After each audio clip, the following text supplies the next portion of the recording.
आज की कहानी है। समझना मुश्किल हो जाता है। आजकल विवाह से जुड़ी प्रथाएं इतनी चिंताजनक हो गई हैं कि कुछ भी समझना मुश्किल हो जाता है। इसमें सुधार जरूरी है, लेकिन कम ही लोग ऐसा कर पाते हैं। ऐसे कम ही माँ बाप होते हैं जो 7 बेटों के बाद भी एक बेटी होने पर उसे प्यार से रखते हैं।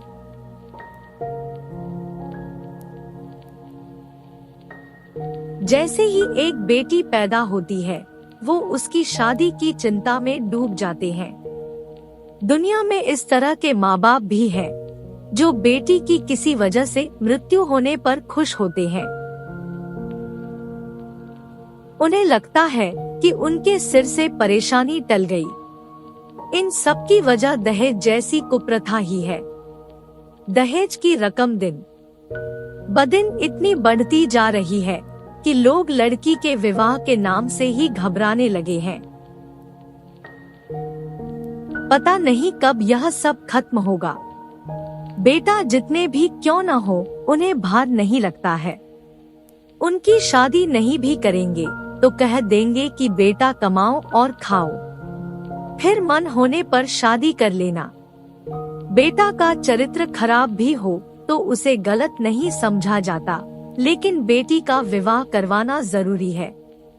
ऐसा नहीं किया और कुछ गलत घटना उसके साथ घट गई तो समस्या हो जाएगी। अगर इस बात को सबसे छुपा लिया तो कोई दिक्कत नहीं। अगर नहीं छुपा पाए तब पूरे समाज में नाक कट जाती है। समाज में ऐसा अपमान होता है जिसका कोई ठिकाना नहीं। पूरा परिवार किसी को मुंह दिखाने के काबिल नहीं रहता है।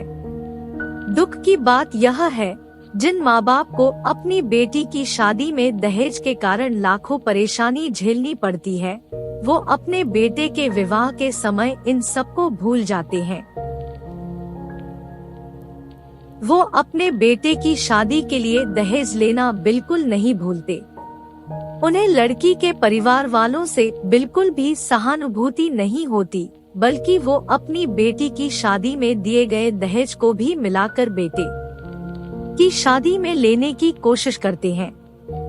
इस दहेज की चिंता के कारण ही कितने माँ बाप अपनी बेटी का विवाह बूढ़ों से कर देते हैं, ताकि उनका पीछा छूटे और कुछ तो बेटियों को विवाह के नाम में कुछ पैसे लेकर किसी के घर भेज देते हैं।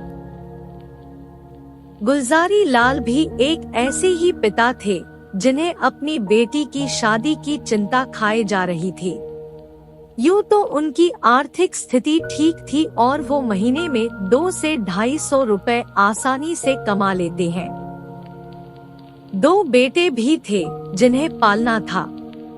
ऊपर से बेटी के बड़े होने की टेंशन अलग। बेटी की शादी करने के लिए अच्छा घर भी चाहिए। होते होते एक दिन गुलजारी लाल को एक पढ़ा लिखा योग्य लड़का मिला। उसके पिता आबकारी विभाग में नौकरी करते थे।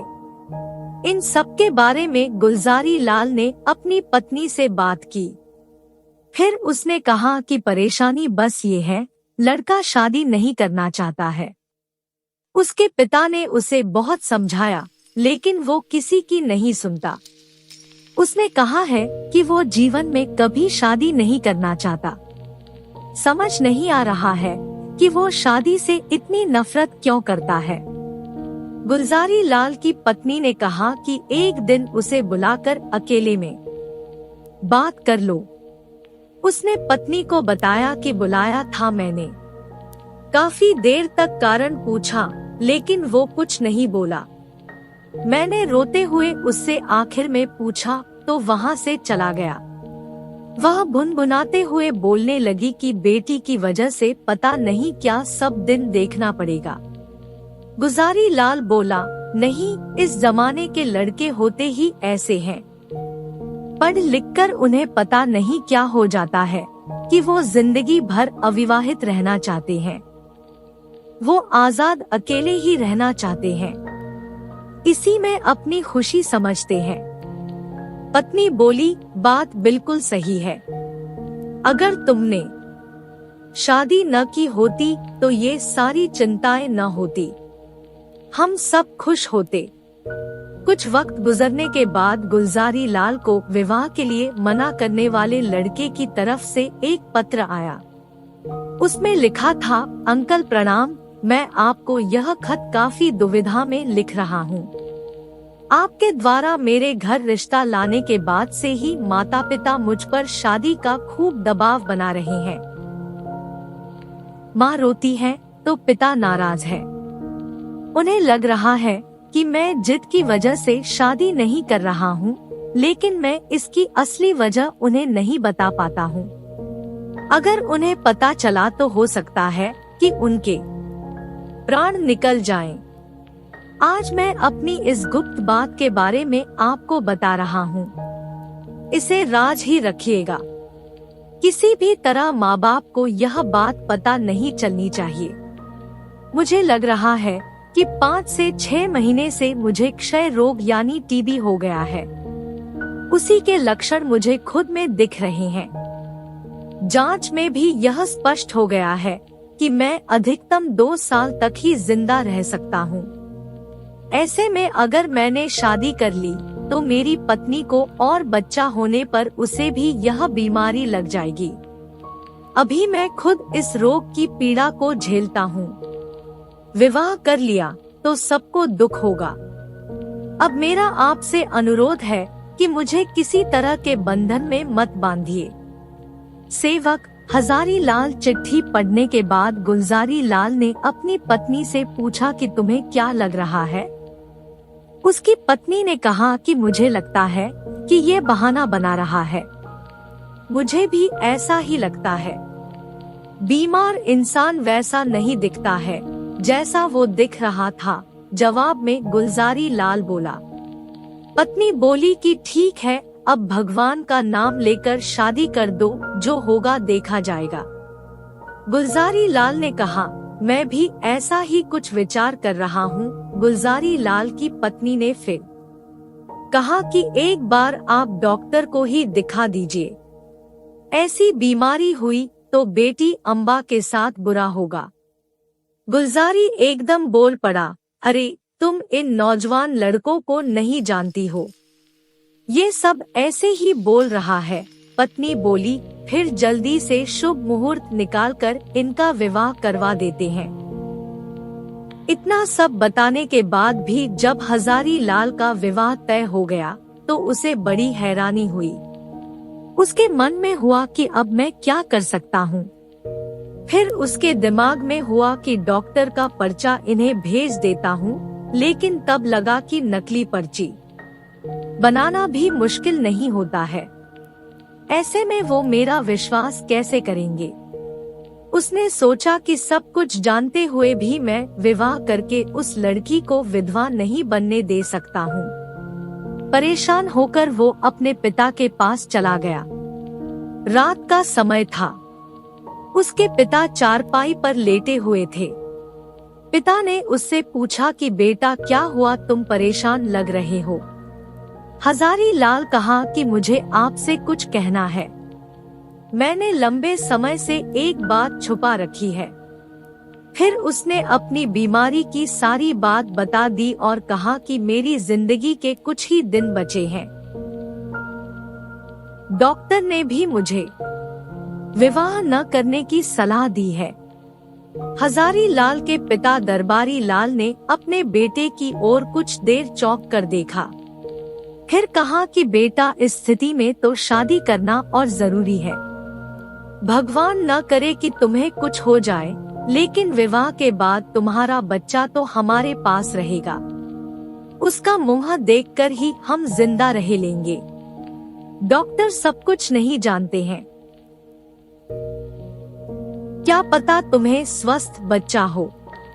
हजारी लाल के पास इन सारी बातों का कोई जवाब नहीं था। वो चुपचाप अपने कमरे में आकर लेट गया। 3 दिन बीत गए, लेकिन वो कुछ नहीं कर सका और बारात की तैयारी होने लगी। उसके मन में हुआ कि कैसे माता पिता है जो अपनी बेटी को ही इस तरह के रिश्ते में बांध रहे हैं। मेरे माँ बाप भी ऐसे ही हैं। उस बेचारी लड़की का क्या दोष है? यह सब सोचकर हजारी लाल उठा और चुपचाप कहीं चला गया। उस दिन के बाद से किसी ने दोबारा हजारी लाल को नहीं देखा। उसे ढूंढने के लिए उसके माता पिता ने क्या कुछ नहीं किया। पुलिस को उसका चित्र दिया, आसपास के कुएं में देखा और अखबारों में विज्ञापन निकाल दिया। कुछ हफ्ते बीतने के बाद रेलवे के पास से कुछ हड्डियां पड़ी मिली। सबको लगा कि हजारी लाल ने रेल के नीचे आकर अपनी जान दे दी है, लेकिन यह स्पष्ट नहीं था कि वो हड्डियां किसकी हैं। वक्त गुजारा और तीज आया। अम्बा ने भी अपने पति के लिए व्रत रखा हुआ था। तभी अम्बा के पति ने आकर कहा कि तुम्हारे लिए मुंशी दरबारी लाल के यहाँ से 30 का तोहफा आया है। फिर उसके पति ने पूछा, ये तुम्हारे कौन हुए? अम्बा के मन में हुआ कि यह तो उसी देवता के पिता है जिन्होंने मुझे नरक में जाने से बचाया है। अपने जीवन का बलिदान दे दिया, लेकिन मेरे जीवन को खराब नहीं होने दिया। इतना सब कुछ सोचकर अम्बा ने अपने पति के सवाल के जवाब में कहा कि वो मेरे चचा लगते हैं।